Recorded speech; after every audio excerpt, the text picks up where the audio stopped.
Microphones and headphones provided by Audio-Technica. To learn more, head over to audiotechnica.com.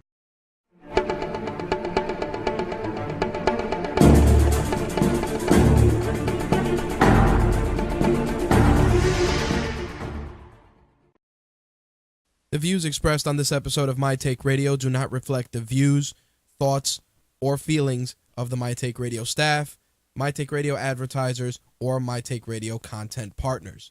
Listener and viewer discretion is advised.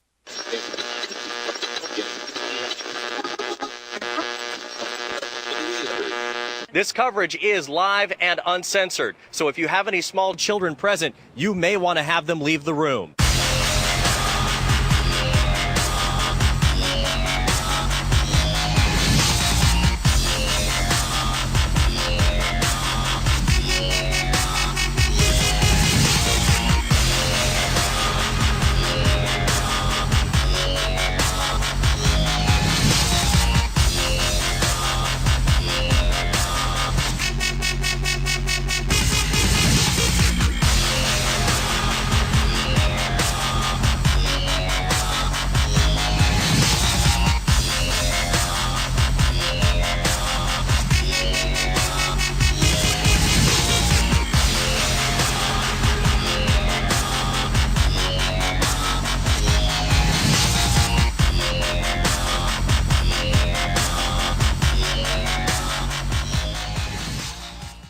What's up, guys? My Take Radio, episode 262, presented by Rageworks for Thursday, December 18th, 2014. I'm your host, Rich, and if this is your first time tuning in, My Take Radio is a variety show covering mixed martial arts, professional wrestling, gaming, and entertainment. As always, the show is rated M for mature, and listener and viewer discretion is advised. You can listen to the show live right now by heading over to mtrlive.com, gfqlive.tv. It's also being simulcast on Mixlr and Blog Talk Radio as well. Archived episodes are available on iTunes, Stitcher, and TuneIn Radio. Once again, if you want to interact, our call-in number 347-324-3541, 347-324-3541. All right, we're in the final show of 2014. I am wired up, fired up, and inspired to fuck shit up, and it's going to be a really great show for tonight. We got a lot of gaming and a lot of entertainment on deck.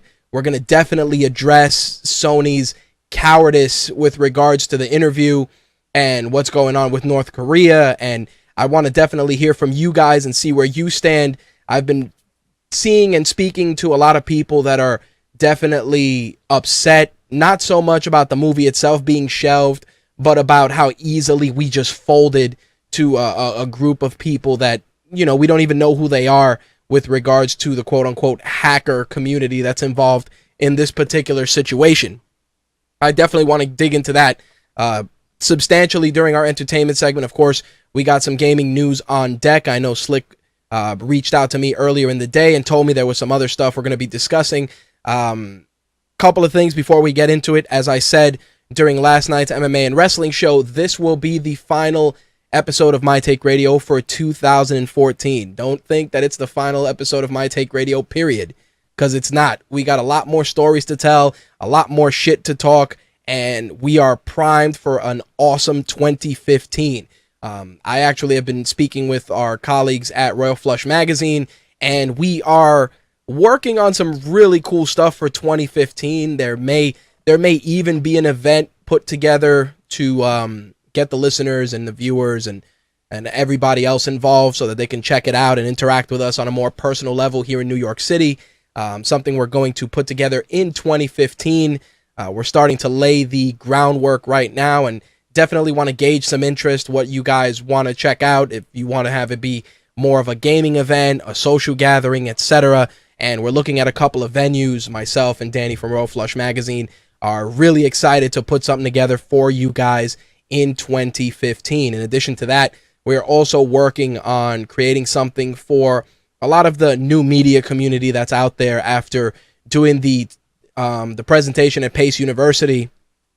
Her and myself, we spoke about just a lot of the different things and a lot of the stuff that's out there, misinformation, ethics, and things that we can try and pass on to our fellow bloggers, writers, podcasters, new media content producers.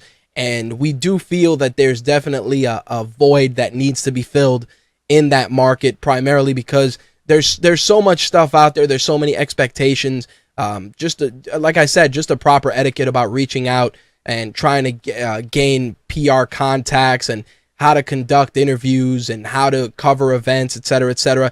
Nobody's out there really just giving people the tools for that. And if they are, they're trying to give you a course or a book or just stuff that you really shouldn't buy. I'm going to be honest when I say this. If you can't commit to doing 10 episodes of a podcast, and I've said this before, if you can't commit to that, then you shouldn't do one. If you're going to get into, running a website or writing a blog or whatever the case may be, and you can't commit to writing a minimum of at least 3 posts a week if you're the only person writing, then don't waste your time or anyone else's, because if you can't put stock in your work, no one is going to put stock in you. So Danny and I discussed that at length today, along with some other stuff we want to try and put together for you guys in 2015.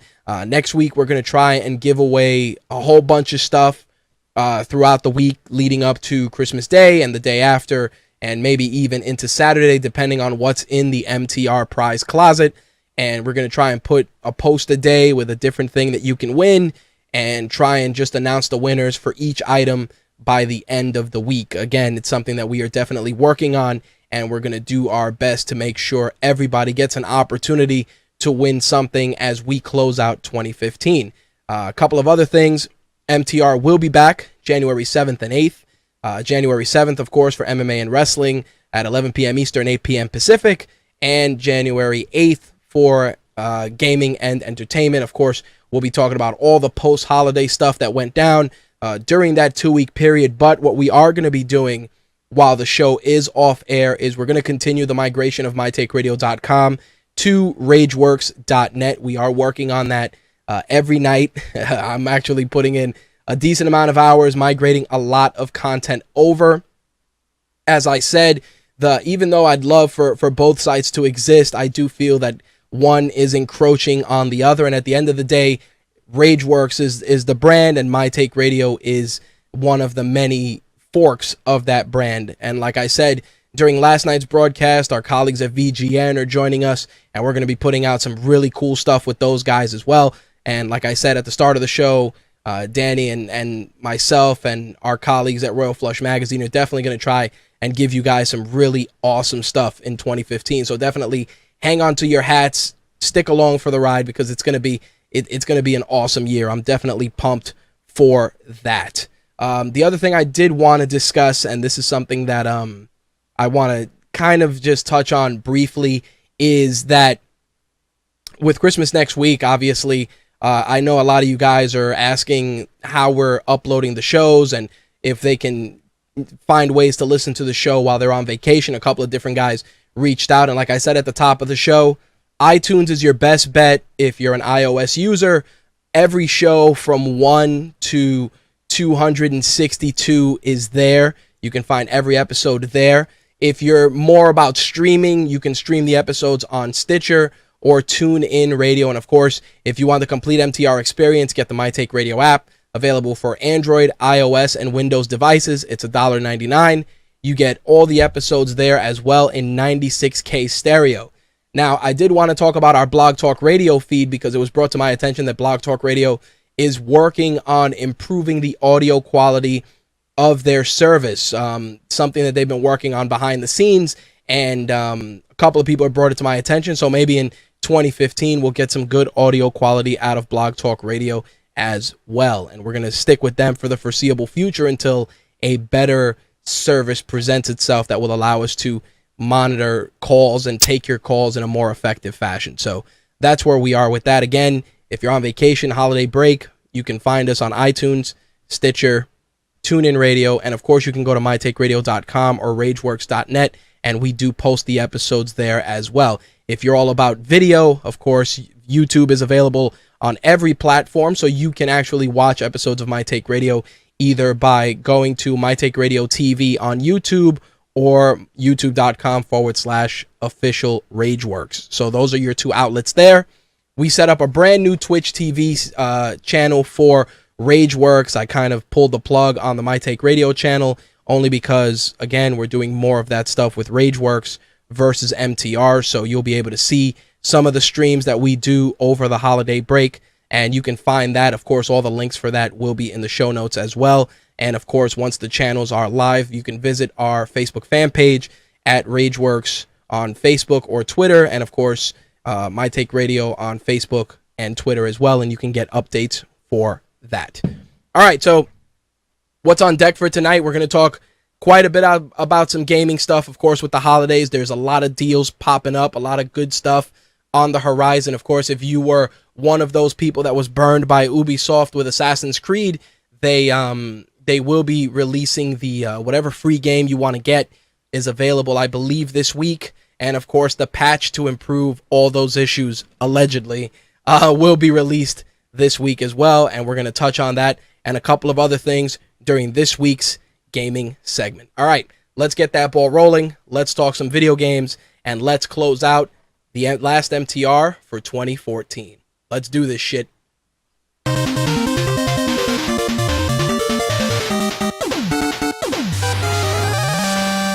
I know Slick wanted to get in on the gaming discussion for this week, so I'm going to pop in real quick and see if he's ready to rock and roll. Mr. Slick. What's up, man? What's going on, brother? We are rocking and rolling. I know you had some stuff for the gaming segment, so I want to kind of get some of the stuff out of the way, and then we'll jump into the stuff you wanted to bring to the table as well. No problem. All right, so first thing, and this was quite random.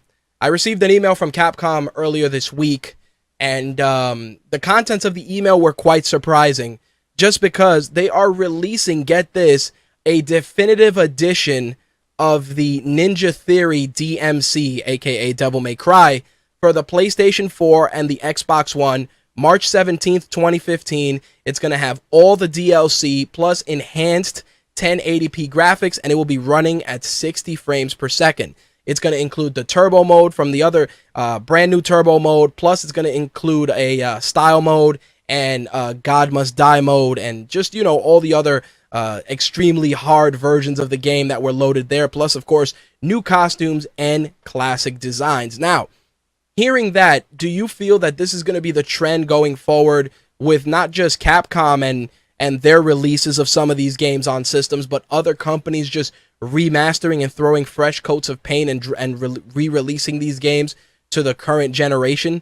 Do you feel that, well, and I say the current generation because, like you were saying a couple of weeks back, we kind of are no longer next gen. This is the current generation of consoles. Right, and I really hope the answer to that is no, because, I mean, some games, it's not so bad that, you know, it's getting a fresh coat of paint, because maybe it came out at the beginning of the PS3 life cycle. Right.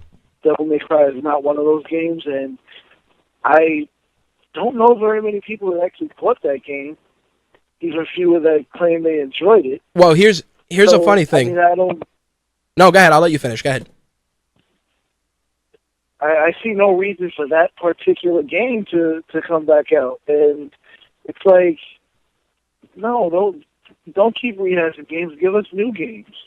Well, here's the funny thing about that. Not only did that email mention that, but of course they teased a brand new Dante specific, the Dante we all know and love, Devil May Cry 4 as well. That's supposedly going to be released in 2015. Now, the thing that gets me about this is I actually got DMC for free via PlayStation Plus, and I've been chipping away at it the last couple of weeks, and not a terrible game. Definitely not a terrible game. Just you know what it is? If you turn that game on for the first time without knowing anything about Dante or the original style of Devil May Cry, you're going to find the game to be pretty enjoyable. I mean, I do have some hang-ups about the control, and like I said, the design is a little funky, but that's also because I have a certain expectation from the previous Devil May Cry games, you know? But as such, it's not a terrible game. I just don't want this to become, like you were saying, the norm. You know, like we're getting Ultra Street Fighter 4 on PlayStation 4 in 2015. We're getting Ninja Theory's remastered DMC, remastered Resident Evil, etc., etc. You see what I'm saying? Like, before you know it, the same people that complain are going to be the same people that are running to buy these games. Even if they're $40, it's still, at this point, it's pointless, you know? I just don't feel that that it's worth double dipping and trying to get people to just buy shit just for no apparent reason. There's no reason why DMC should get their shit going on, you know? Yeah, and I agree. I mean, let's take it back to this year. I still, when you first announced it, I very vocally shit on it. As much as the game is fantastic, there was no need for The Last of Us Remastered. And even taking it, back another notch, there was really no need for the definitive edition of Tomb Raider. All you got was, and that was really, because it was the same game, all you really got in that was Lara's hair moved better. Wow. Because, I mean, the game itself on PS3 and Xbox 360 was beautiful. Right. And no matter how much you up the resolution, it's the same graphics. Right. The same thing with The Last of Us. The game was beautiful. It's not like you completely redid the graphics using some new engine. You didn't. All you did was up the resolution, add some extra effects, and repackage it. And what do you call it? The Last of Us was the biggest offender. They had the balls to charge $60 for it. But you know what the funny thing is? As soon as Black Friday rolled around, that game was like $24.99. Like, you know what's funny about the remasters and the re-releases? You notice that they immediately get the sickle as soon as the holidays roll around. Yeah, because, I mean, I'd love to see the numbers on those games compared to the original. Right. I doubt either one of them sold better than the original. Right. And if they did, that's a damn shame, and that's a shame on us. And that's what I'm saying. Like, if you're gonna do remastered versions of these games, like going so far as remastering DMC, I just feel that it's a game that hasn't been out long enough to warrant a remastered treatment. I just don't feel that that's the case, you know? You want to know the kind of game I would want to see remastered, although it would never be on the PlayStation 4 or the Xbox? Remaster Super Mario World. Yeah, I'd love to see that. That's a game that came out a long ass time ago, and that's the thing. Nintendo's not pulling that bullshit. I mean, in some instances they are, because it's two Zeldas now that they're doing it with, because Ocarina of Time already came out, and they're doing it with Majora's Mask, but they're doing it on a 3DS. Right, and they're giving handheld gamers a bit more value that maybe just want to enjoy those games on a longer term basis, you know, in terms of just having that game with them. I mean, that's a little different. I just feel that, you know, for a remastered DMC that you're going to re-release, you know you're going to charge $40, $50, $60. You're not charging $29.99. I mean, even if you do and you charge half price, it'll be a little bit more acceptable, but I just don't feel it's going to be on par with some of the other games that have that sort of value out there. I mean, even Ultra Street Fighter 4 being remastered, I know why they're doing it, because at the end of the day, they're trying to get the next-gen consoles into the competitive fighting scene, and there's no better way to do that than to release one of the most iconic games in the genre. So, in that respect, I understand where they're trying to go, because they're trying to secure a footprint, for Evo and all these. No, they're not. They're trying to sextuple dip at this point. That's what they're trying to do. Right. So guess what, Capcom? Hold on a second. I mean, I get where you feel that way, but you have to look at this from the standpoint of right now the current competitive fighting scene is comprised of, PlayStation 3 and Xbox 360 versions of, all the games, Ultimate Marvel vs. Capcom, Street Fighter 4, whatever version you choose to play, maybe Mortal Kombat, maybe Injustice. So by moving these games to the next gen, you kind of start shifting the competitive, the competitive focus to these newer consoles. While yes, there is a double, quadruple dip in there, there's also the fact that they're trying to move the medium towards these newer consoles, which is fine, but at the expense, you're basically forcing everybody to say, hey, we're going to evolve the medium and we're going to push it up to the next gen consoles, and that's going to be it. And it's in that case, I just feel it's unfortunate because the fighting game community could very well enjoy Ultra Street Fighter in its current incarnation, and then you can use Street Fighter V to make the jump, Dude, I need my own soundboard because I'd be throwing that Tracy Morgan clip from that movie you did with Bruce Willis at you right now. Oh, yeah. A barrage of no's. Because my thing is, if you want to bridge the gap, as you're saying, guess what?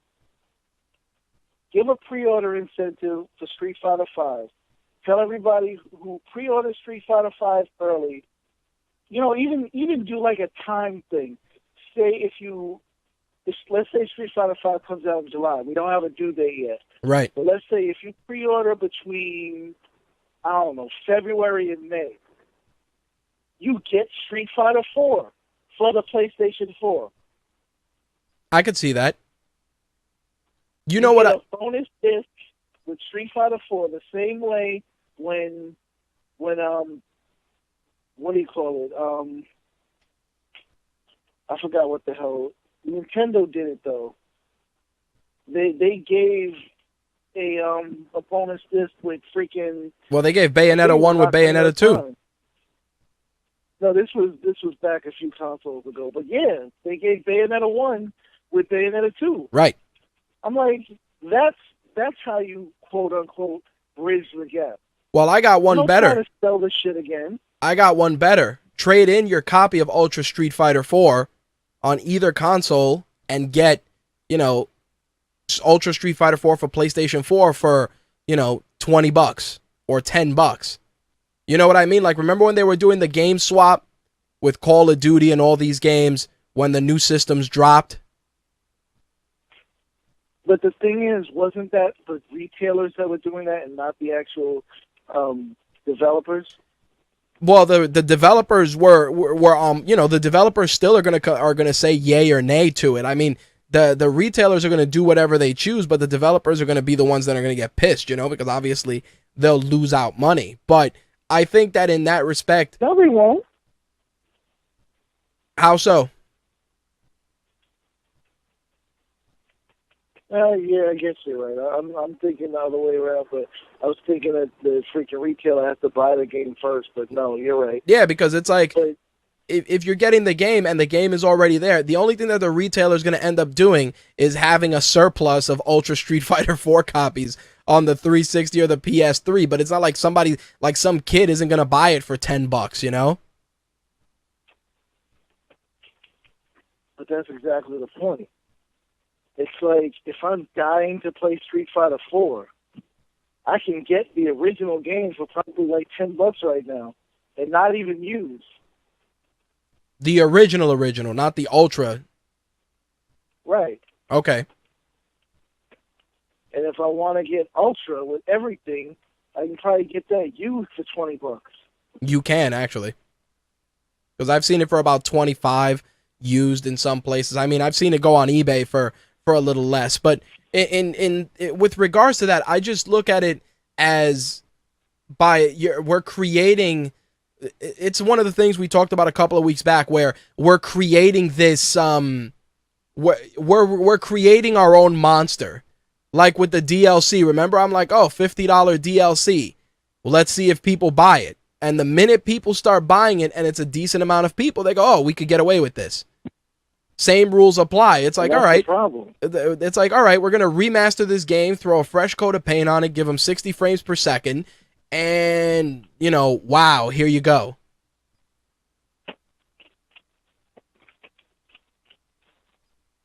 And that's why I'm saying there should be some kind. I mean, obviously you can't really do a rule, but there should be like one of those unspoken rules that if you're gonna remaster a game, it needs to be at least 2 consoles back. All right. Like we're in the PS4 right now. It's like I want to see a remaster of, I don't know. I'm trying to think of a PS2 game that hasn't already been remastered. Well, here's one, dude. Dust the cobwebs off Battle Arena to Shinden. There you go. Or Bloody Roar. Somebody has to own that IP. And there you go. Yep. Or Bully, like I was joking about a few weeks back. You know, Bully. What was the game where the guy was in the prison? They tried to make it like Manhunt, but he was in a prison. I could have sworn it was called The Condemned or something like that. Does that ring a bell to you?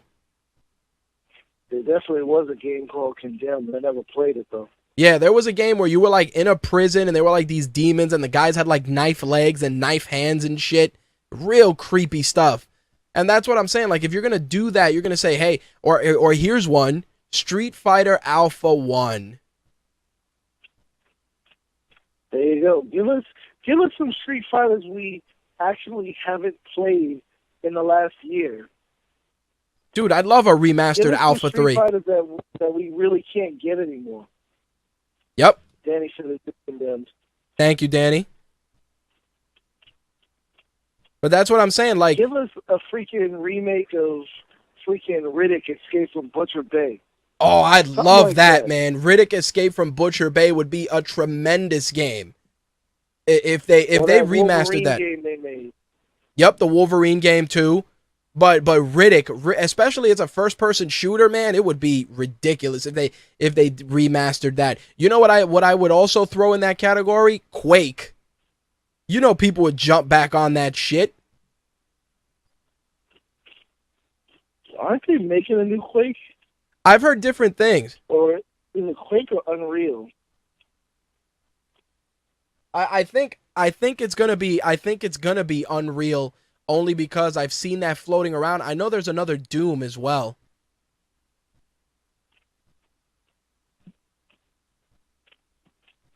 But I will say this. Sure which one. I will say this, when you're looking at it, when you're looking at all these games and we're talking about some of this old stuff and the remastered treatment, there we can lay out a laundry list of games. But the thing, like I said, that gets me is that Capcom went out of their way to send me this email, and I'm like, oh, thanks. And I just said to myself, was DMC that much of a success where people were like, yo, that game needs to get remade? You know what I mean? Was there an outpouring of support that warranted that? I highly doubt it. That's what I'm saying. So, I mean, we could beat that to death, but I did want to bring you in because of I sent you some Rockstar stuff today, but I did want to talk about Rockstar's Christmas goodies that they dropped for GTA 5. So, you know, just in time for Christmas, Rockstar put out a brand new patch, get Christmas trees for your apartment, a whole bunch of new weapons, hats, masks, pajamas, ugly Christmas sweaters. You know, a lot of holiday stuff. Plus, I know they've dropped 2 new cars as well, the Bravado Rat Truck and the Vapid Slam Van. And I wanted to ask you, just because you wrote up a piece about the heists and their eventual release, and I did want to touch on, you know, where you stand with just updates like this for the holidays. I think that stuff like that is just good and timely in that it just stretches the game out, the shelf life, just a smidge more. You know, because it's the holidays, you know, people are going to be home playing the games. Maybe they want to throw on a Santa hat or an ugly Christmas sweater before they go and rob a place or shoot somebody up. Well, last year's Christmas update was a lot of fun.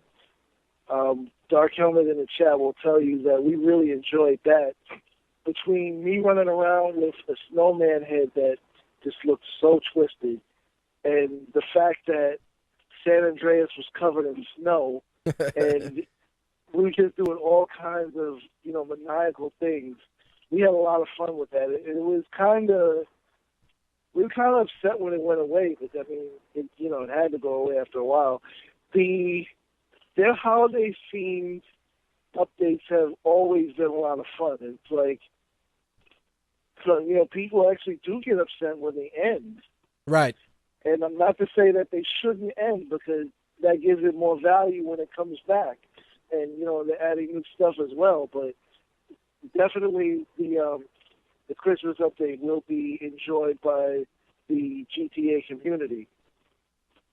I was pumped to see it, because it just continues to show that they're really trying their hardest to just create a living, breathing world that just evolves with the seasons, like, hey, we're going to have this Christmas pack and we're going to put this out.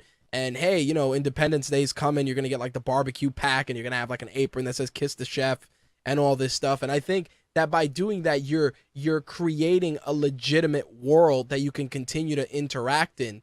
And it'll just give that game just a little, like I said, a little bit more shelf life. Not to say that people aren't going to continue playing GTA for the next year or two, but like anything else, people play GTA for a while, and then 5 or 6 games come out and it gets pushed to the back of the shelf. But Rockstar continues to try and keep it fresh. I mean, I feel like I forward you Rockstar correspondence at least once a week now. Pretty much. But I mean, Rockstar, I do congratulate them, even though earlier this week I gave them some shit over the whole heist mode.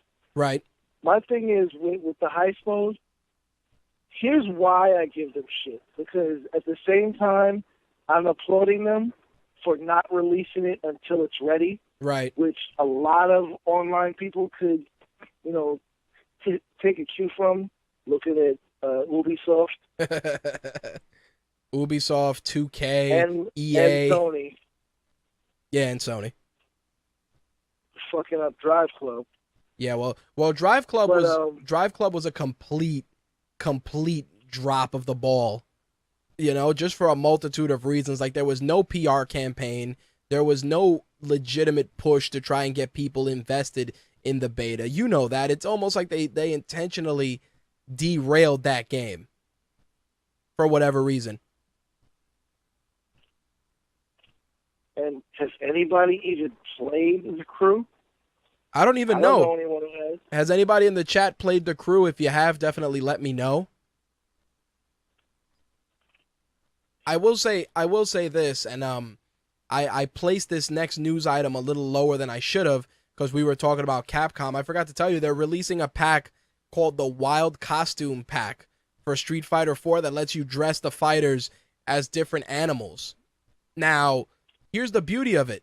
They're going to drop all these characters, Rufus the Walrus, Jury the Cheetah, Dalsim the Elephant, and they're gonna be, I think, $4 for 9 packs of 4 costumes. Again, it's like, I understand you want to sell the costumes, but it's getting absurd. You get what I mean? Like I understand you want to try and continue to extend the shelf life of the game, but it's like, how many versions of Street Fighter 4 have we bought already?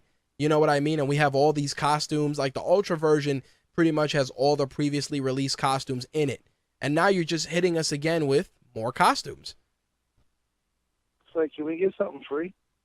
Seriously, especially because we've bought the game. I'm super guilty of it. I come on air and I talk shit, but I'm a Street Fighter fan, and I've bought.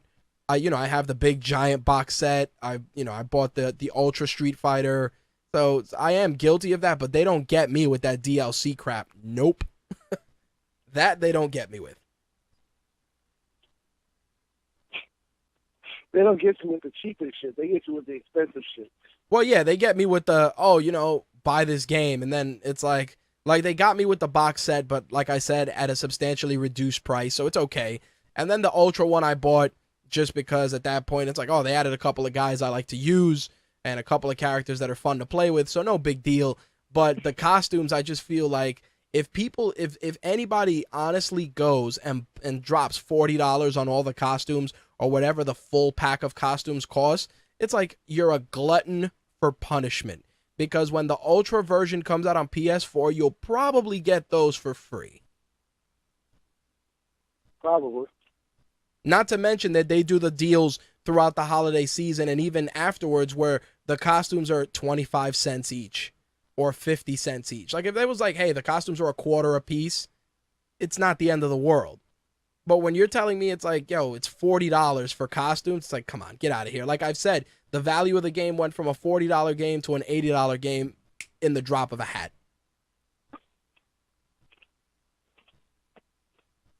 Well, let's rephrase that. The price went up. The value surely and sure as hell did not go up. The price went up. Well played, sir. Touche. I will say this. For all the nickel and diming we've been getting from all the publishers, the consoles themselves have been getting a lot of great features. Xbox One got Pandora and Vivo, and PlayStation 4, if you have it in the UK, and if you have it in Europe and Asia, they actually got the Plex app. So you're able to do a lot of home theater streaming to your PlayStation 4, which is pretty cool. And it's obviously going to make its way to the US sooner rather than later. Of course, the only catch is that Plex is only going to be available for Plex Pass subscribers only. Is what it is. I mean, that's kind of expected, but I hear what you're saying. Well, the thing that gets me is that it's the continued integration of both systems into just a home theater centerpiece. And I don't have a problem with that. I just feel that, and we've talked about this, like I said, at length, about just the overall message and the overall purpose of the system being the water being muddied by all this other stuff. I mean, don't get me wrong, it's cool that you can stream Pandora, and that's great, but you got to turn your TV on and your home theaters. You know what I mean? Like, it just becomes, I don't want to say it becomes a chore, but it just it becomes something where it's like, why would I want to do that? Who the hell knows? It's like a lot of the quote-unquote adding in value is, I mean, it's free, so you can't really complain, but it's kind of like all the shovelware we got for the Wii. Yes. I was like, I wish I could take a shovel and just toss it somewhere.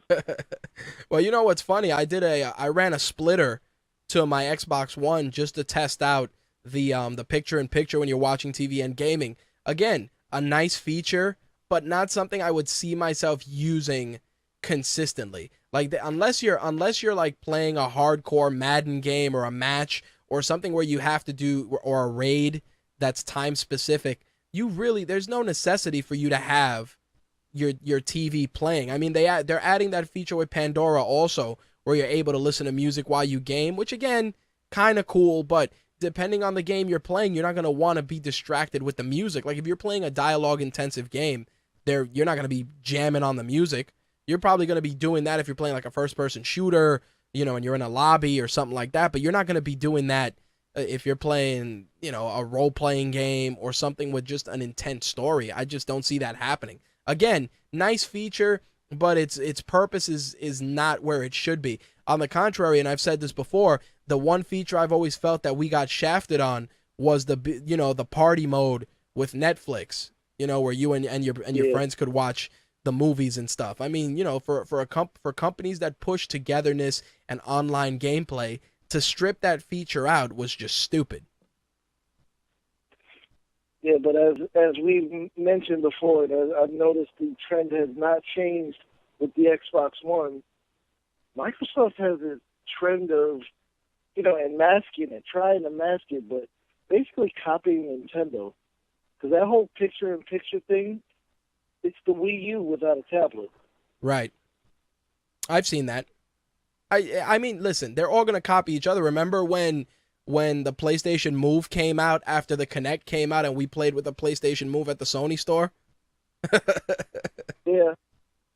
We tested it and we were just like... The PlayStation Move has moved itself into the trash can.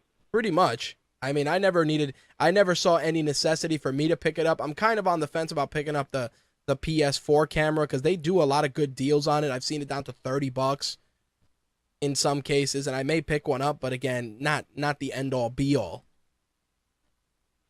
I always pick up the camera for the PlayStation, and it comes in handy. I mean, it's cool that it uses your face to log in. Like, I honestly haven't used it too much for anything else, because after that whole debacle with that Playroom software, I kind of don't want to turn that on. I've used the Kinect on the Xbox One. You know, it'll scan me and log me in automatically. But after they started selling the systems without the Kinect, they released a patch where the Kinect wasn't mandatory for it. So I ended up just turning the feature off, because it's like, you know, if I'm sitting at the edge of the bed, it'll scan me and it'll be like, oh, all right, you're there. But I just, you know, if I'm sitting in a chair on the other side of the room or some shit, I just didn't want to deal with it. I hear you with that too. Well, I always felt that it was a bad idea of making the Kinect mandatory. Yep. But they were just trying to shove it down your throat. Oh, And absolutely. It's really hysterical that people are still trying to sell, you know, those first batches of Xbox Ones that have the Kinect. Right. I'm like, wow, you still haven't sold the crop from last year? Nope, there's still some. I've seen that. I've seen that in a couple of stores. Some of the smaller stores, I have seen that. I've seen them in retailers, big retailers, and they still want $500 for it. That's insane, dude. Definitely not. If you're gonna pay the $500, at least get the Call of Duty one with the 1 terabyte storage.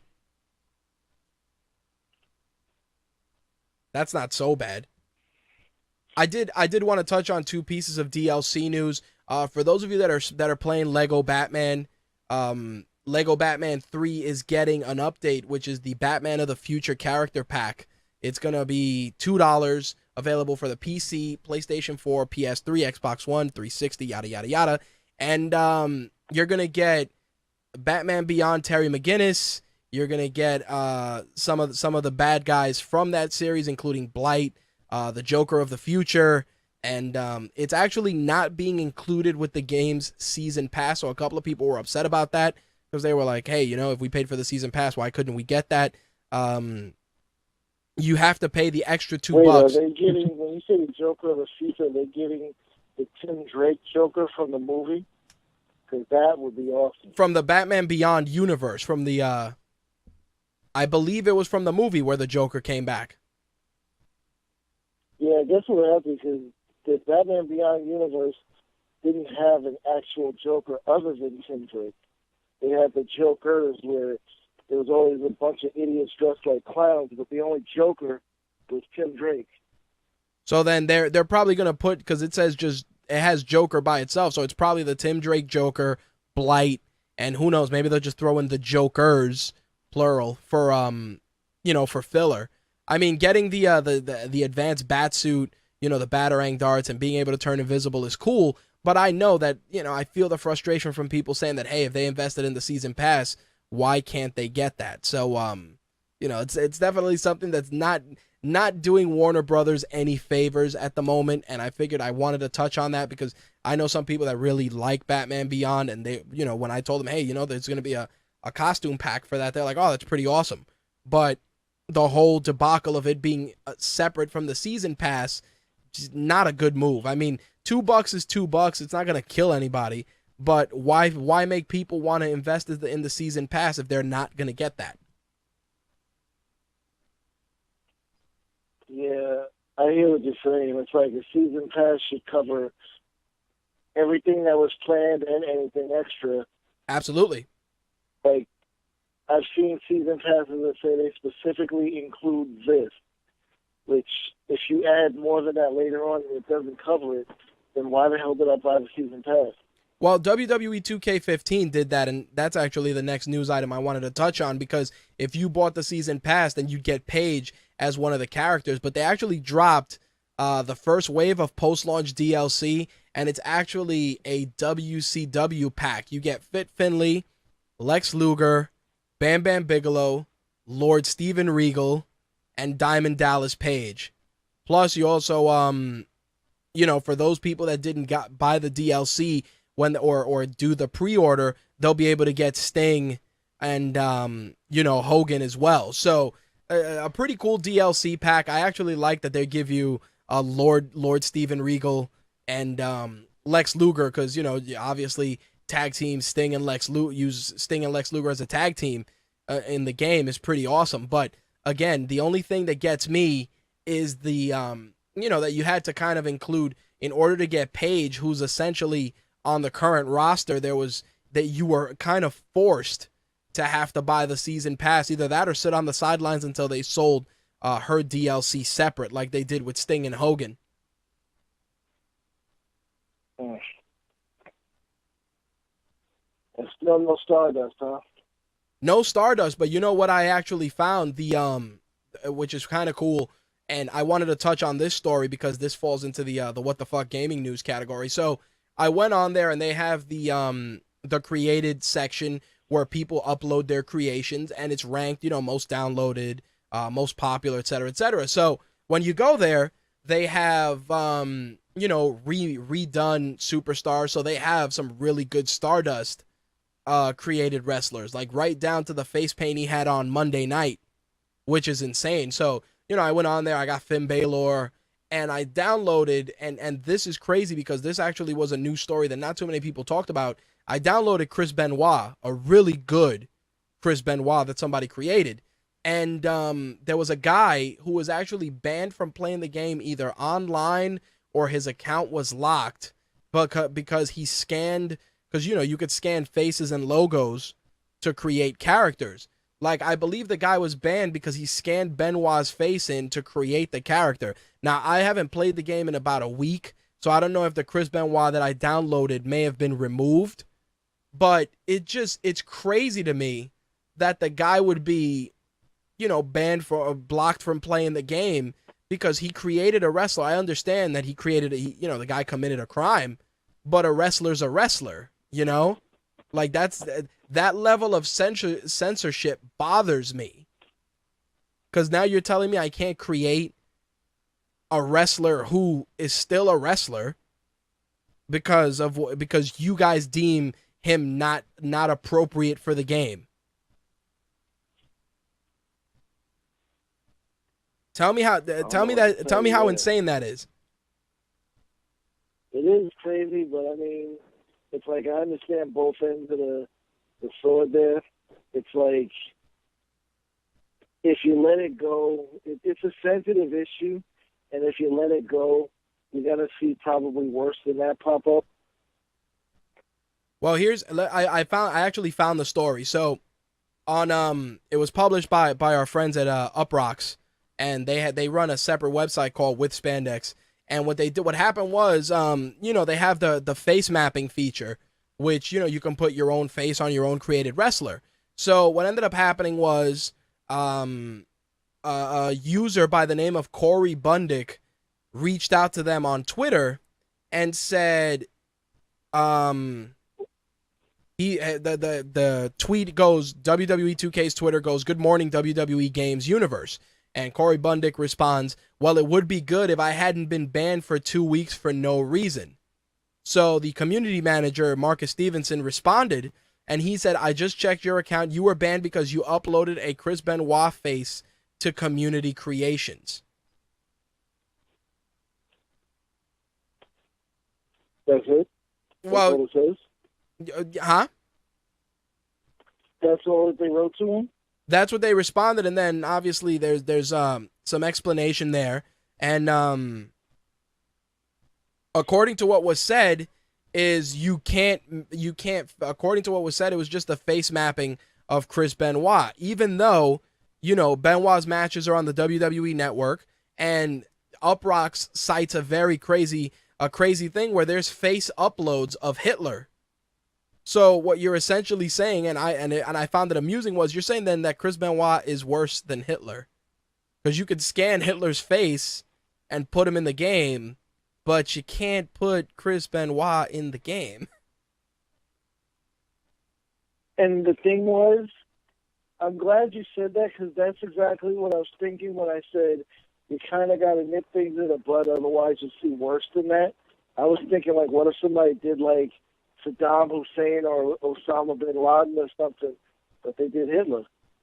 Well, it's like one guy in the comments wrote, they said if they don't want people creating Benoit, when they shouldn't have put all his signature moves in the game. Because it's true, the triple German suplex, crippler crossface, all that shit is in there.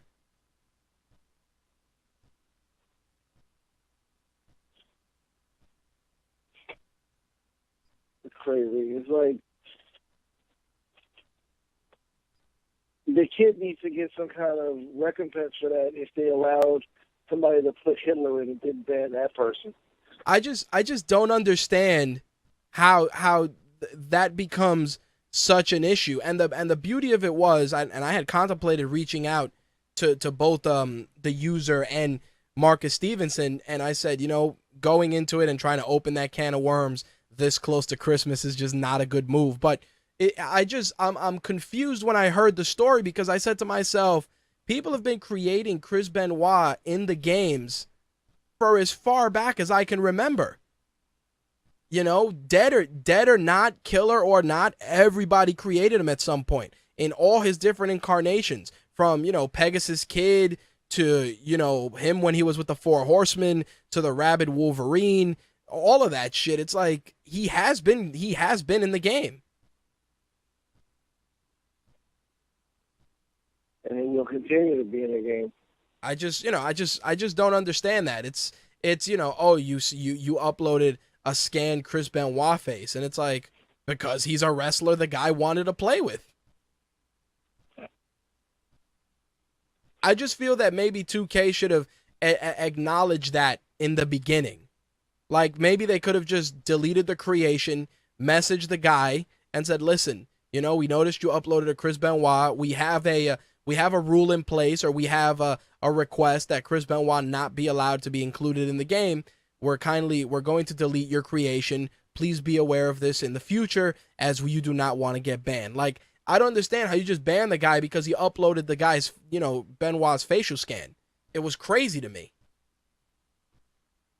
Agreed. And that's why I'm saying the kid would deserve some kind of recompense for that. It's ridiculous. I mean, I've seen it. I've seen community creations of Hitler, Bin Laden, Saddam Hussein. And probably heavily downloaded too. Well, what was funny? Somebody, the comments were interesting, but the best comment was the guy wrote, and I've said this before, one of the greatest wrestlers of all time. And then somebody responded, and a murderer, don't forget that part. But the guy said one is not exclusive to the other. And like I've said before, Chris Benoit, the human being, terrible. Chris Benoit, the wrestler, legendary. It's so tough, man. Yeah, exactly right. It's like probably the only reason why he's not in the Hall of Fame, especially the fact that he's dead. I mean, is because of the the circumstances surrounding said death. Right. Like I said, I just he found it passed away by himself. Right. He'd be in the Hall of Fame right now. Probably. I just found it unfortunate that the gamers like you're limiting a gamer's creative expression, because now you're putting boundaries on who or what can be created. And again, the elephant in the room was that it was uploaded to community creations. I'm sure if you create him on your own console and you don't upload it to community creations, you're good. But again, if you create a good likeness of the character and somebody says, hey, I want to recreate the Four Horsemen, or I want to recreate the Radicals, you're telling me that I can't. If I go through the trouble of creating Perry Saturn, Dean Malenko, and Eddie Guerrero, and I can't add Chris Benoit into the mix because why?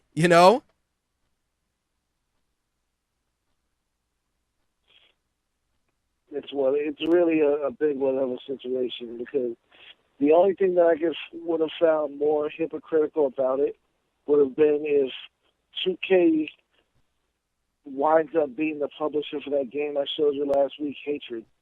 Well, Hatred, it was weird, and I'm glad you brought it up because, Steam took it off their they took it off their service because a lot of people were saying stuff about it, I told you, I myself, if I were in that type of position, I wouldn't want to be associated with the game. Well, I expanded. I actually went to the Twitter for the conversation, and the guy said, the kid who was banned, he said, that's cool. Where is it that in the rules and policies? Because I saw plenty on community creations. And the community manager responded, we've been deleting those, and the ones that are will be deleted. Let's worry about yours right now. And then the guy said, we're a WWE product. How do you think that's okay? I'm asking, and I didn't even ban you. So the guy says, well, why is it not? He was an actual wrestler. He existed. I know he's controversial, but he shouldn't get someone banned. So Marcus Stevenson responded, the policy has been pretty clear on him. DM me. And then, they exchanged whatever. It's just so weird.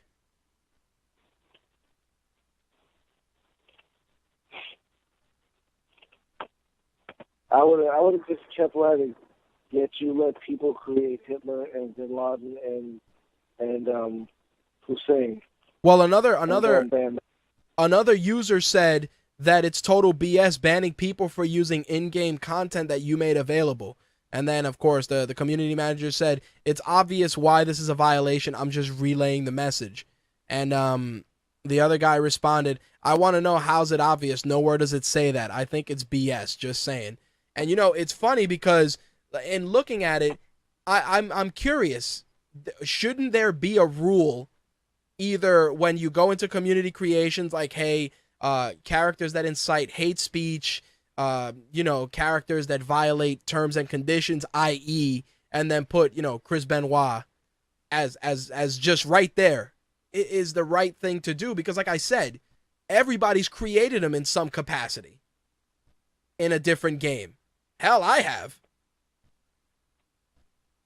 And the stupidest thing about that is, I've seen it on much simpler systems. Yep. I'm sure that when they uploaded this character, they named him Chris Benoit. Yep. You could have set it so that, when the person tried to enter that name, it didn't let it go through. Exactly. That at least would have been a hint that Chris Benoit should not go on the community server. I agree 100%. That is a perfect way to do it. Or at least when you try to enter it, it'll say, we see you're trying to enter Chris Benoit. Please be advised that Chris Benoit is not allowed as a community creation. And that's it. But I wanted to share that because I just feel that it's just weird, it's just such a weird thing. Now, I know you had some stuff you wanted to add, so I kind of want to jump into that. Anything in particular that comes to mind? Well, I wanted to talk about just some good news regarding, pre-orders that actually don't suck. Pre-orders that aren't, beating you in the head. Right. And also just get a bit of a feel for, what you think 2015 is going to look like. All right. But so, hit us with it. I was telling you this morning, I know you didn't get anything on it, but when I was doing the post on that YouTube video you gave me, which, by the way, if anybody hasn't seen that, you really need to check out the, I guess I would call it a demo of Dying Light, where it's a 25-minute YouTube video, but it's like choose your own adventure, and it's almost like you're playing the game for real. Right. I went through it. It's really cool. So anybody who hasn't checked it out should.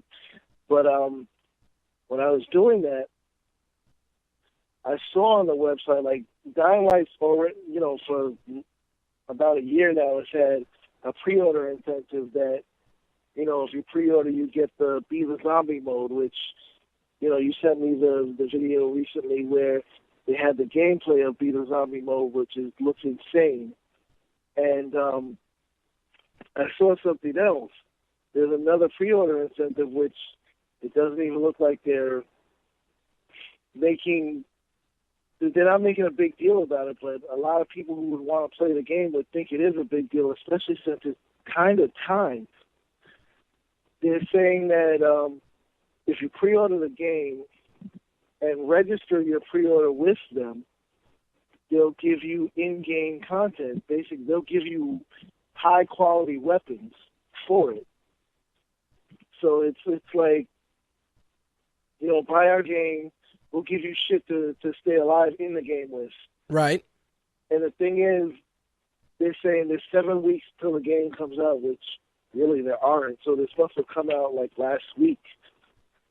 And we'll give you up to 7 dockets, which are they're like coupons good for when you actually start the game, and you take them to this guy called the Quartermaster, and he gives you these high quality weapons.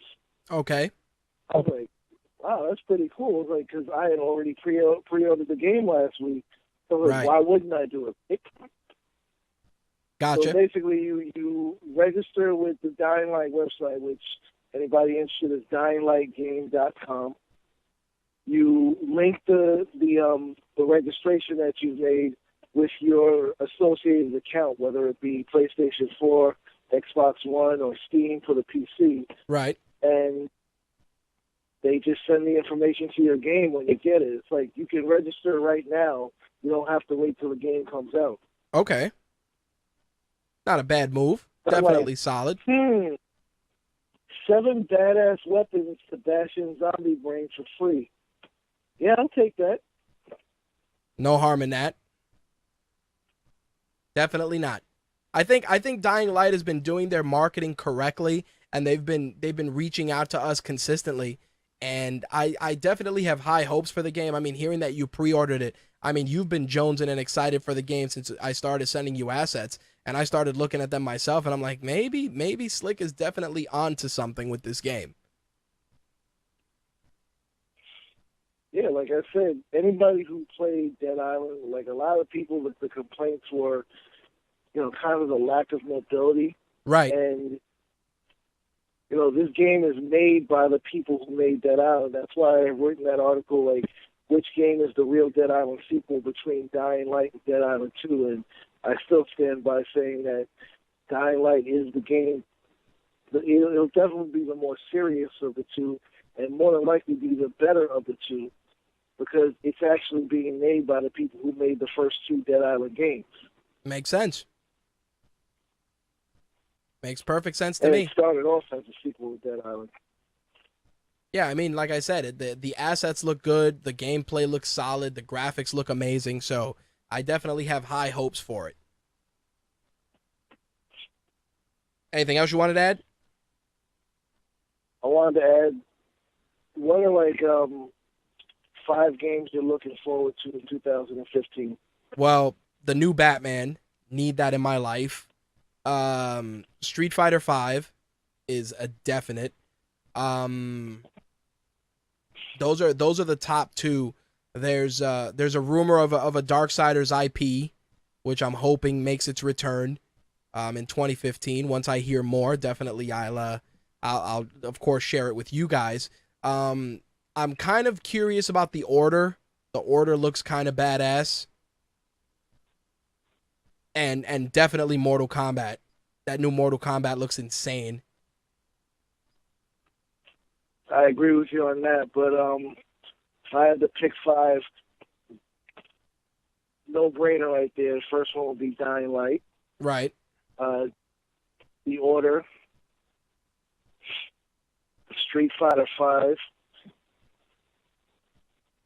I almost don't even want to count Batman, because I don't know anybody who's not looking forward to that if they have a new this is true. console.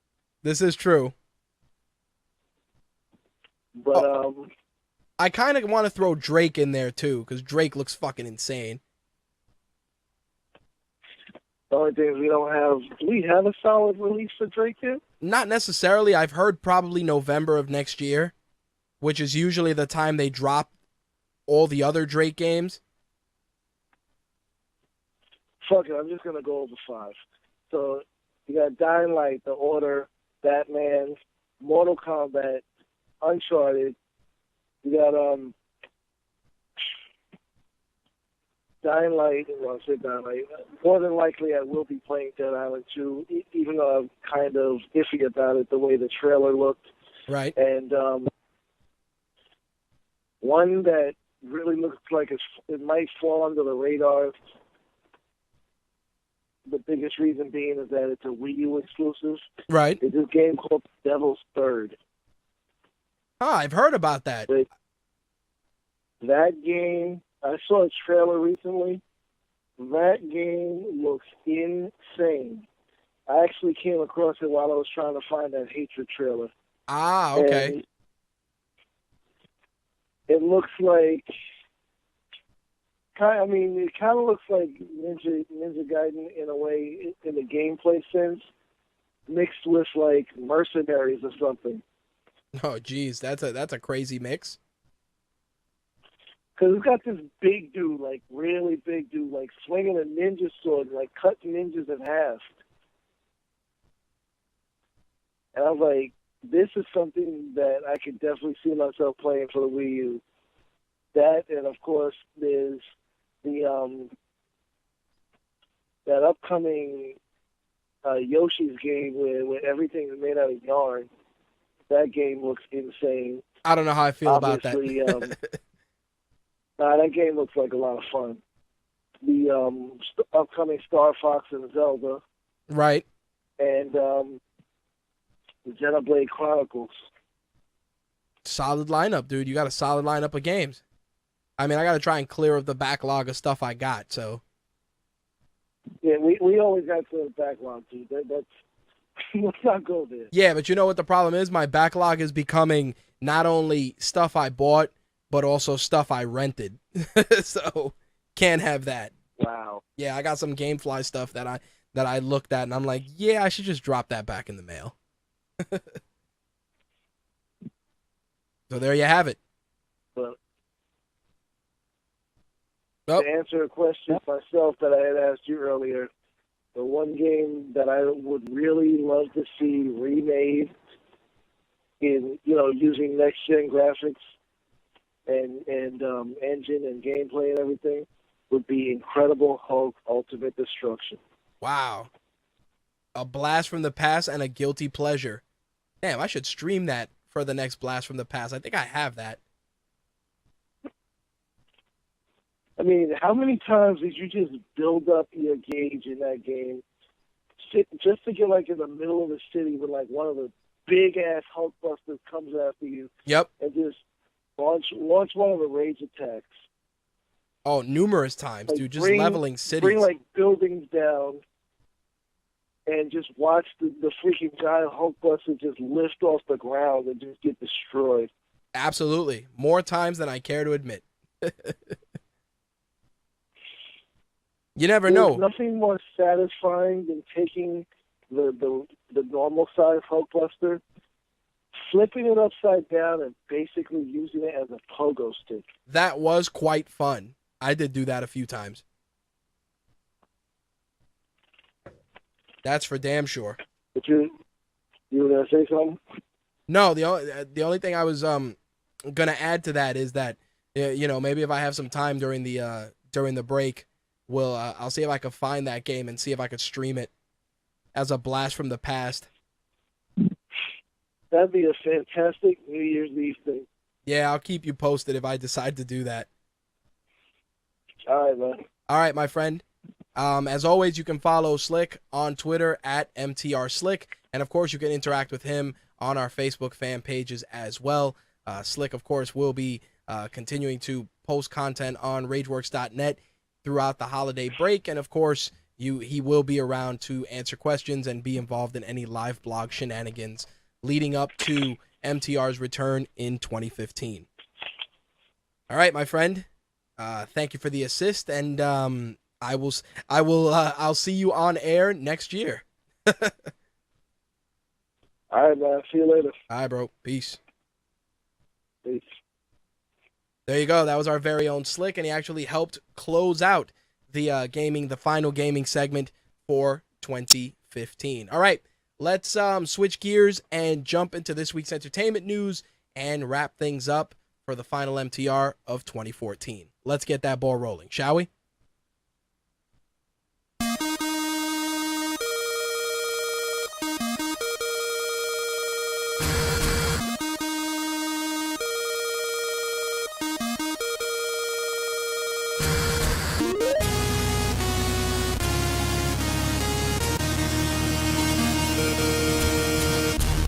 So I want to open up the entertainment segment with a bit of gaming news that is really a perfect segue. It's actually involving a lot of Sega's properties and the intention to bring them to the big screen. These are titles that many of us have played over the years that really are starting to pick up steam and may be seen eventually in a theater near you. The games in question are Altered Beast, Streets of Rage, Shinobi, Rise of Nightmares, Crazy Taxi, Virtual Fighter, and Golden Axe. Now, as for what mediums they'll use, TV, film, or digital series, is not yet known, but these are IPs that are being considered to be brought up to either, like I said, digital, TV, or film. Now, looking at this lineup, I will say that a Streets of Rage, expendable style film would definitely be awesome to see on the big screen. I mean, you got Cody, you got Axel, you can use the big jacked dude. I believe that was Max. So depending on which series you want to go by, you can actually bring that movie to the big screen with minimal effort. I mean, the end result is pretty much the same. A bunch of rogue cops fight their way through gangs to stop the maniacal Mr. Big from destroying the city. I mean, it's every action movie we've ever watched, and I think it would be interesting to see that play out on the big screen. If anything, I would probably film Streets of Rage the same way that The Raid was done, because The Raid was just non-stop fighting pretty much from start to finish. Streets of Rage could be done the same way. With regards to casting, I think I'm gonna pose that to our MTR and Rageworks audience and see who they would cast for roles in a Streets of Rage film. As for Shinobi would make a good film as well, but if it's one thing with ninja movies, that if the film doesn't have at least a decent plot, it really just gets swept under the rug. I mean, Scott Adkins did a really good movie about ninjas a couple of years back, and while the first film was solid, it definitely wasn't as memorable as like the old semi-shitty, depending on who you ask, American Ninja series, which I felt definitely captured a lot of the, the ninja style, a lot of the different techniques and the awesome weapons. I mean, don't get me wrong, the American Ninja series is by no stretch Oscar winning in any sense of the word, but at least it captured a lot of the stuff that made ninjas very cool. The claw grappling gauntlets, the sickle on the chain, the different katanas, ninja magic, all that stuff definitely is something that really, as a kid growing up and loving martial arts, like ninjas were my shit. I had different ninja toys, ninja stars, all kinds of cool stuff, because it's just they're such fascinating characters. And for a film, a series like Shinobi, which has such a deep story, you can do a lot with it.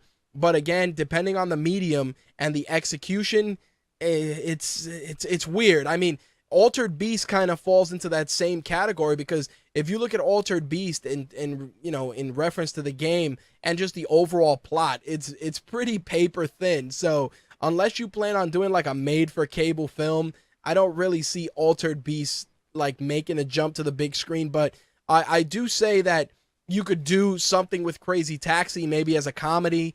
Virtual Fighter, same thing. Golden Axe, you can definitely do a Lord of the Rings style epic story with Golden Axe and use all the characters that we've come to expect. I mean, there's definitely a lot of potential there, and Sega is not joking in terms of bringing these characters to the big screen. If anybody, though, deserves to be on the big screen, it's probably Sonic, just because he's such a marketable character and he has such a deep rogues gallery, but also a deep set of, extra characters from Tails and Knuckles and Shadow the Hedgehog and just all those characters. You could do a lot with them, and I think that if you franchise that out and did that, with at least a semi-cohesive plot, you could make some good money if you brought Sonic to the big screen. But as of right now, those are the titles that they're aspiring to bring to the big screen, and as we learn more, we will definitely share it with you guys. I was reading on Latino Review earlier this week a rumor that's been circulating that they want to try another big screen reboot of Miami Vice. If you remember, they originally did a big screen version of Miami Vice with Jamie Foxx and Colin Farrell. It was directed by Michael Mann. And while a lot of people didn't like that movie, I really thought the darker tone was it was good. It was a little bit lighthearted at the beginning, but as the film progressed, it did get into some real dark, Man on Fire, real dark territory. And I liked it. I mean, don't get me wrong. It's not a movie I rush to the theater to see, but it's a movie that whenever it's on cable, I do stop and watch. I mean, everybody has a differing opinion on that film. As for them trying to reboot it and bring it back to the big screen, if it didn't work the first time, I really don't think it would work as effectively the second time, unless you tried to make it a comedy in the same vein as 21 Jump Street. And, that was just luck at that point and a blatant cash grab. Plus, you had a semi-decent cast with good chemistry versus, Miami Vice, which, like I said, is just a darker film. So, I take it with a grain of salt. I mean, Latino Reviews usually 50-50 with a lot of this stuff, but seeing Miami Vice on the big screen is something that I don't think a lot of people are going to give too much. They're not going to put too much thought behind it. That's all I'm saying. So I want to talk about the Sony fallout with regards to Spider-Man and including him in Civil War. From the emails that were released during the whole hacking debacle, one of the things that we learned is that Sony wanted Marvel to create a brand new set of Spider-Man films with Sony handling distribution. The only thing is that Marvel allegedly did not want to do anything with Andrew Garfield. According to what's been said, Marvel wasn't interested in allowing Sony to retain any creative control on the character whatsoever. That means the director, Andrew Garfield, everybody gone. And they would start fresh, and they would use Civil War to introduce a brand new actor to portray Spider-Man on the big screen. Now, while everybody says that this particular rumor was kind of put to bed, I still feel that there's legs there. And with all the negative press Sony has received this past week, I think they'd be stupid to not entertain Marvel's offer, not to mention the fact that they would benefit greatly from allowing Spider-Man to exist in the cinematic Marvel universe. It's one of those things where Spider-Man being the driving force of, just Marvel's tentpole when it comes to books and merchandising, it's insane to not include him in this quote unquote cinematic universe. I think that Sony at this juncture hasn't really been faring well with regards to the Spider-Man universe. Plus, like I said a couple of weeks back, they wanted to do an Aunt May solo film and a female character Spider-Man team-up film. Then they wanted to do Venom. Then they wanted to do Sinister Six. And they weren't sure if Sinister Six was going to tie into Spider-Man or be a standalone movie. It was insane.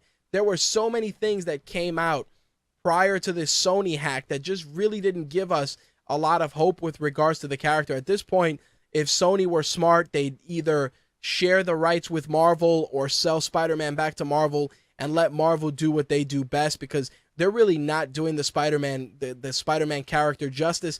I mean, if you go back to the Tobey Maguire trilogy, once you get up to Spider-Man 2, you knew that after that, all bets were off. The Andrew Garfield films were pretty decent. I mean, the first film had its issues, but it wasn't terrible by any stretch of the imagination.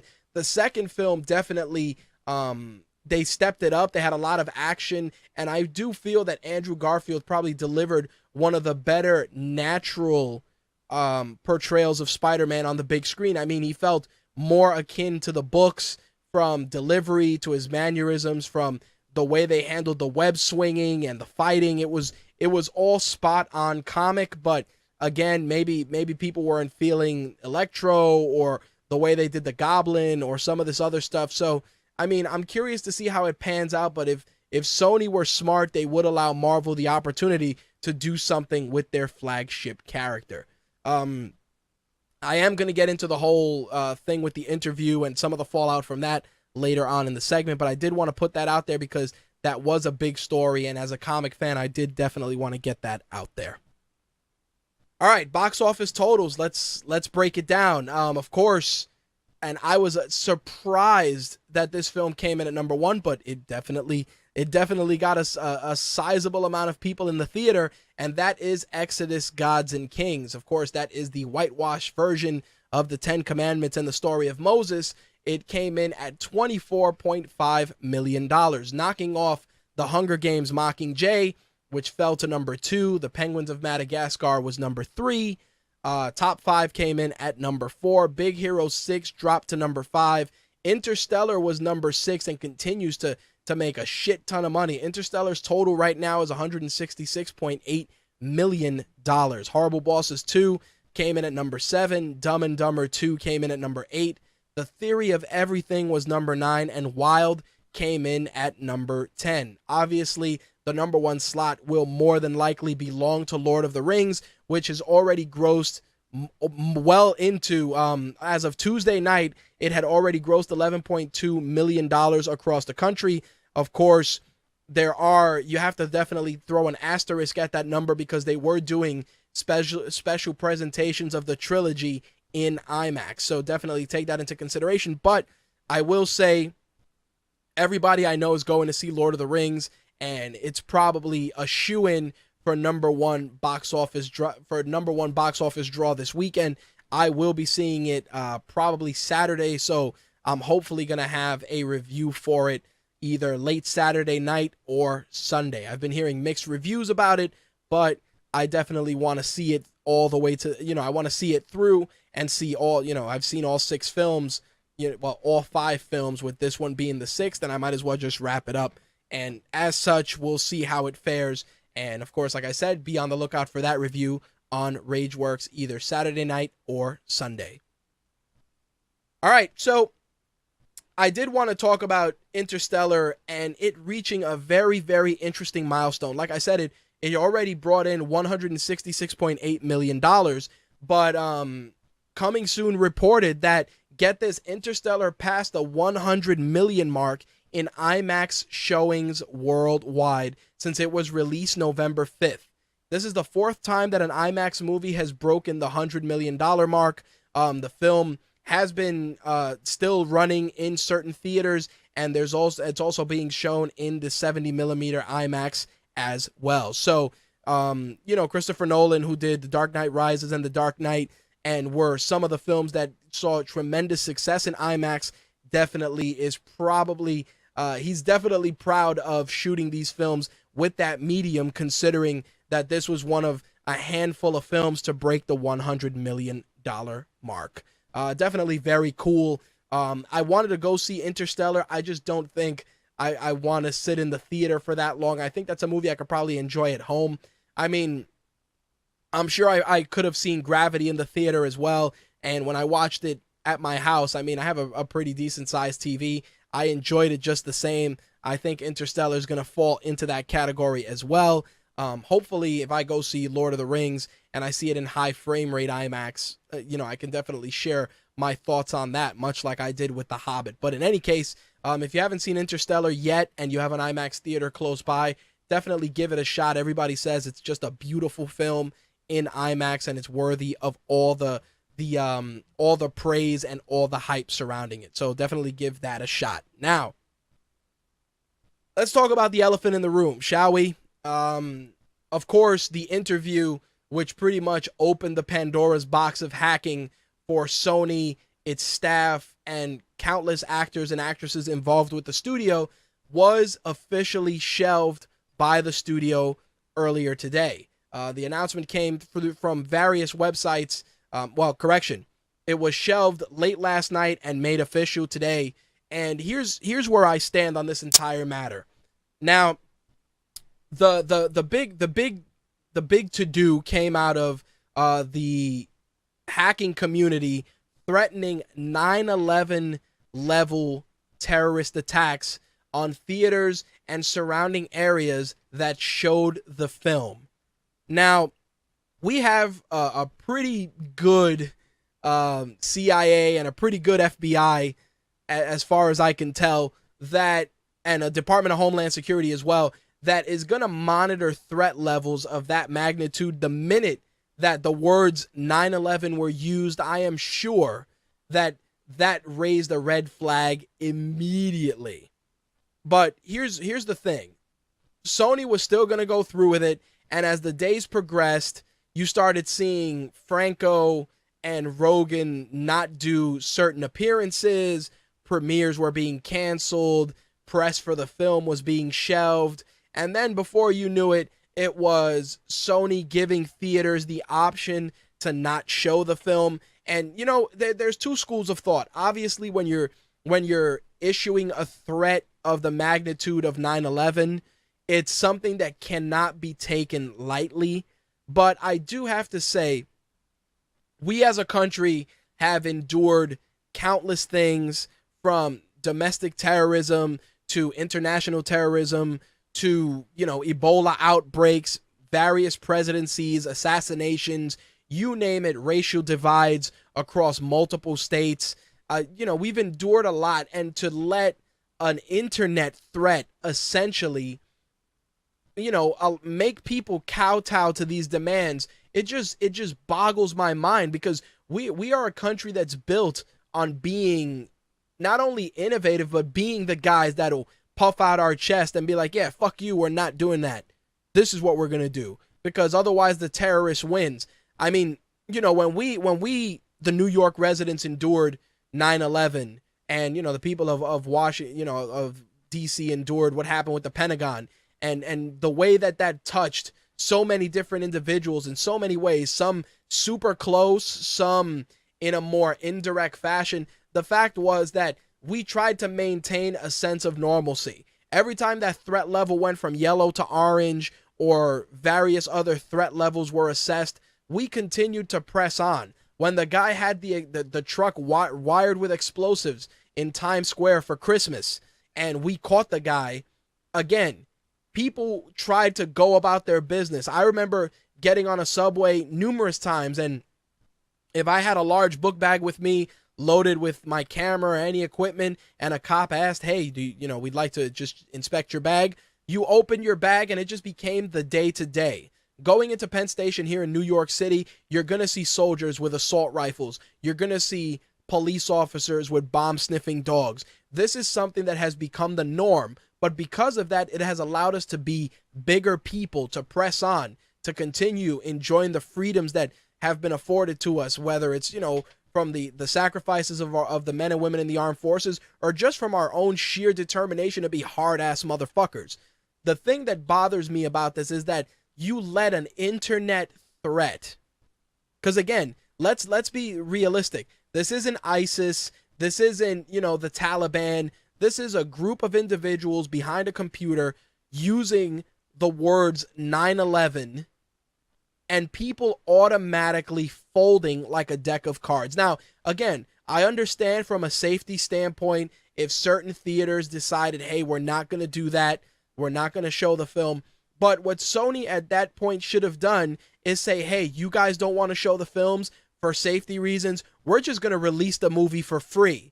Or we're going to do like guys like Louis C.K. and other people have done, and we're going to release the film for $5 donations. Everybody donates $5, and just out of spite, people are gonna watch the movie. As a way to say fuck you to the terrorists and to the quote-unquote hackers, people would have supported the film. They would have done it. For you to just automatically just turn around, shelve the movie entirely, and this is the thing that gets me. You're not releasing it on video on demand. You're not putting it on Netflix. You're not releasing it on any medium. You're just shelving it and hiding under your corporate, your tables in your meeting rooms, and just praying that nobody says anything else. And I just feel that is that's a pussy move. That makes us look foolish, as not only as individuals, but just as a nation. The fact that a studio decided that because of an internet threat that you would pull this film. There have been worse films and more controversial films than that have been shown in theaters.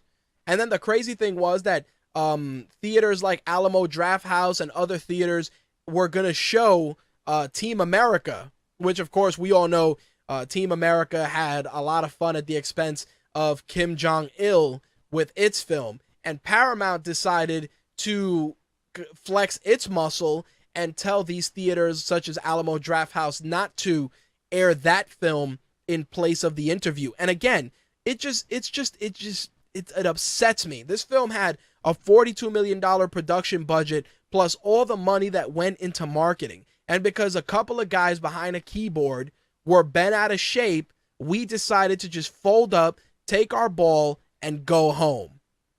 It's insane. You know, I just don't understand. I cannot comprehend why there wasn't a way for you to stick it to these quote unquote hackers and just saying, hey, we're going to release the film on video on demand for $5, and if you want to see it, you can watch it. Or, hey, we're going to release the film on video on demand and DVD and Blu-ray on Christmas Day. What are you going to do? Are you going to threaten to blow up every retailer, every Best Buy, every Target because they're selling the film? And that's what upsets me. It upsets me that the studio didn't even try to fight the good fight. They didn't even try to man up and take some initiative. They just said, okay, you don't want us to do that? No problem. It's insanity at its best. And you see all the different, all the different celebrities, all the different pundits, all the politicians jumping out. And of course, the matters being investigated by our government. And, there's strong rumors that, North Korea was behind this entire plan from the start. And if so, there should be some sort of, somebody has to answer for that, because when you threaten a country with a 9/11, with a quote unquote September 11th level event, it's something that should not just be viewed lightly. Do not misunderstand. I'm not saying that it's not a threat that should be taken seriously, but it's a threat that should be taken seriously by our federal government.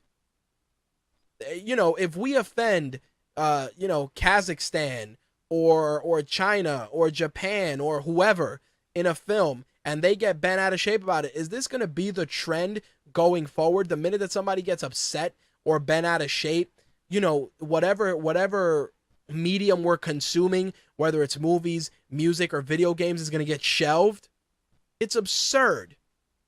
As an American, as somebody who thrives and believes in freedom of speech and freedom of expression, I just feel that was just a poor way of handling the entire chain of events.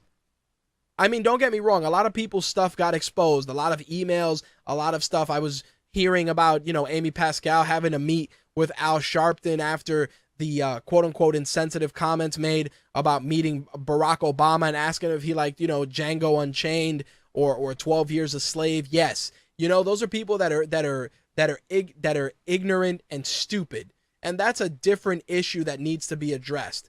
But like I said, the elephant in the room is the fact that a studio folded because of a threat from somebody behind a keyboard. It wasn't ISIS, it wasn't the Taliban, and sure, North Korea is managed by a guy who's definitely a little nuts, and it's a country that has nuclear capabilities, but I've never heard of, North Korean sleeper cells or North Koreans, wearing bullet exploding vests and killing themselves in South Korea or in other countries. I've never heard it. What I've heard is that there's an impressive hacking community, and that's fine. But you should, our government should handle that. The film, if you were uncomfortable at the threat that was issued, again, video on demand, $5. Hell, we're going to release it on DVD and Blu-ray for $19.99. People would have bought the film on principle. Even people that hate Seth Rogen or hate James Franco would have done it on principle, because our freedoms and our freedom of expression were being threatened by a faceless, nameless entity. Just a group of people calling themselves the Guardians of Peace, but we've never heard of them. We don't know who they really are. Again, faceless, nameless. It's different if it was like, anonymous and Anonymous was doing something and they were, either doing it to make a statement or doing it to make an example. But the fact that a group of hackers used a 9/11 style threat is something that it should be handled by the government. And the studio should have just handled it differently. At the minute that theaters said, you know what, we're not going to show the movie, that's when the studio should have turned around and said, hey, video on demand, you can watch the movie on the internet. Why? Because you can't stop the internet. You can't. Sure, you could release the video on your own site and the hackers can take down your site, but you can't stop torrents. You can't stop, file sharing. You can't stop Usenet or Dropbox or whatever other medium. You can't stop it. You'd have to crash the entire internet at that point. Simple as that. Or like I said, you could have said, hey, next week, movies come out on Tuesday in stores. You could have said December 30th, we're releasing the interview on DVD and Blu-ray at your local retailer. Buy the film. Buy the film that North Korea didn't want you to see. I guarantee you, yeah, you wouldn't have made back $42 million, but at least you would have showed that you got some fucking balls. That's it. And again, the movie may have sucked. It may have been terrible, but you know what? We should have been allowed to make that determination. Not a faceless entity behind a keyboard. It should have been us, the viewers, the consumers. We should have made that.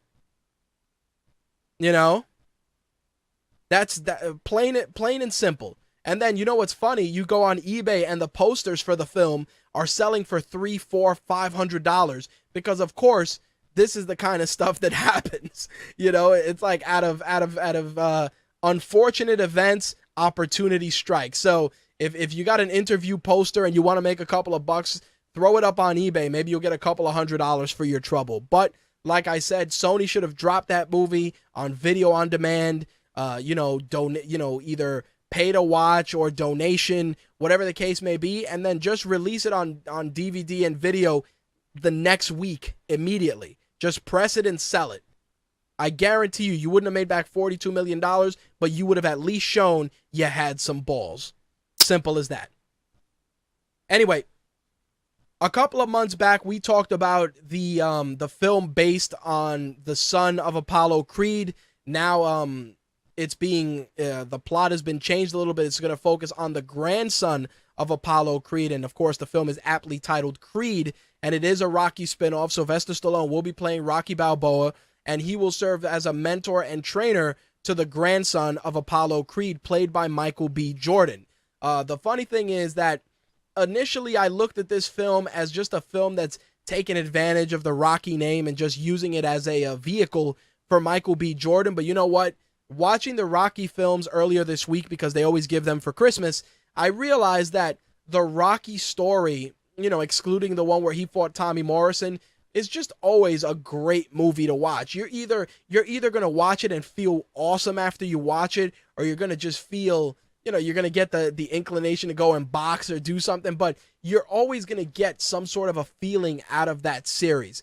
And especially the last film, Rocky Balboa, where, Sylvester Stallone played an older, more broken down Rocky, and the relationship between father and son, it was just incredible storytelling. And I'm hoping that the same level of storytelling that was in that film is brought to a film about Apollo Creed, because you know what? Even though it's following Apollo Creed's grandson, Apollo Creed's character in the Rocky films, you didn't know much about him other than he was, the champ, the rich champ who got sloppy and lost to the underdog and then ended up forging a relationship with him, only to later be killed by Ivan Drago. But you didn't know anything else about the character. He grew up in the quote unquote urban jungle. And, he helped Rocky Balboa become a better fighter to fight Clubber Lang. But other than that, there was nothing deeper about the story. So I'm hoping that Creed is able to shed some light on that. Plus, I'd like to see Sylvester Stallone playing a role that was as iconic as some of his other roles. I mean, Rocky Balboa and Sylvester Stallone go hand in hand, just like Rambo does. Sure, you could talk about The Expendables and some of those other shitty movies, but when you talk about Stallone, it's either Rambo or Rocky. That's it. I mean, for those of us that are a little older, we're definitely gonna acknowledge Cobra, because he was pretty good in Cobra too. But like I said, Rocky and Rambo are the first films that come to mind. And the last Rambo movie where he played an older John Rambo was just as awesome. I mean, incredibly violent, but definitely awesome as well. All right, to wrap things up, I did want to talk about the DVD and Blu-ray numbers, only because it should not come as a shock to anyone that Guardians of the Galaxy was the #1 selling Blu-ray. And I mean, you know, the film itself has a 76% Metacritic score. It's made $332 million domestically, and it already has a Blu-ray share of 62%. The only film that was close in competition to Guardians of the Galaxy was the Dawn of the Planet of the Apes, which also was a surprise hit as well on the Blu-ray side of things. So the top selling Blu-rays for the week of September 14th were Guardians was #1, Dawn of the Planet of the Apes was #2, Dolphin's Tale was #3, How to Train Your Dragon 2 was #4, Maleficent was #5, but we can also attribute that to a very, very attractive price point during Black Friday. When the game stands tall, The Expendables 3 was on that list, 22 Jump Street, Frozen, of course, and X-Men Days of Future Past. You're looking at a lot of really, really solid titles on that list. Guardians, of course, is amazing. Dawn of the Planet of the Apes was just as good. Slick actually picked up the Steelbook for Guardians of the Galaxy. I picked up the regular one just because, you know, I'm not gonna go crazy chasing the Steelbook, but Slick did pick it up, and Guardians of the Galaxy is just an amazing transfer. I actually got this 3D version on it as well, and it's just a great showpiece for your home theater, 3D or otherwise. Vibrant colors, beautiful picture. If you have, you know, a 240 hertz upconverting TV or even an upconverting TV to 4K, you're going to get an amazing picture. I mean, don't get me wrong, it's amazing in HD as well, but some of these pictures some of these televisions that have some of the more advanced technology are really going to make the film pop. So I definitely endorse Guardians of the Galaxy on Blu-ray. Pick that up. Dawn of the Planet of the Apes, I've been meaning to sit down and watch it. I've heard good things about the audio quality and video quality of the film as well. I know Slick picked it up. Who knows? Maybe he'll toss a review out there with regards to the Blu-ray itself. But I've heard nothing but good things. I will say, the Expendables 3 on Blu-ray was pretty good. The uncut footage added a little bit more to the movie, but it didn't add enough to where, you know, you have to run out there and pick it up. If anything, wait to see if it drops down to like $10 or at least $10 for that film is a solid bet. X-Men Days of Future Past is a must on Blu-ray if you want to pick up a Blu-ray for a Marvel fan this holiday season. X-Men Days of Future Past, I definitely recommend. All right, so with that said, that is actually going to wrap up tonight's show, as well as wrap up My Take Radio for 2014. A couple of things before we fully close out the show. As always, if you want to check out archived episodes of My Take Radio, you can find them on iTunes, Stitcher, and TuneIn Radio. If you are getting the shows off of iTunes, please take a moment and review the show. We'd really appreciate it. It helps us in the rankings. It allows us to get noticed on the front page of iTunes. And of course, it allows the show to reach more ears. So keep that in mind. Otherwise, you can also catch archived episodes on mytakeradio.com, rageworks.net. And if you want to watch video of my beautiful face, you can go to youtube.com/mytakeradiotv. You can subscribe there, or you can go to youtube.com/official Rageworks, and you can watch video episodes of My Take Radio there as well. All right. On behalf of myself, Slick, Andrea, Josh, the Buried Boys, the Rightist, Ben, Jay Santy, and the rest of the MTR family, and our partners, thank you guys for tuning in and making 2014 an awesome year for MTR, and of course, the birth of Rageworks. We only can go up with 2015 around the corner, so definitely continue supporting us. We're going to keep trying to give you guys kick-ass content both on air and on the web. All right, guys. See you guys in 2015. Thank you guys, as always, for your continued support. And wow, what a fuck up. Thank you guys for your continued support. I am out of here. Peace. I'm rich, biatch. That's all, folks.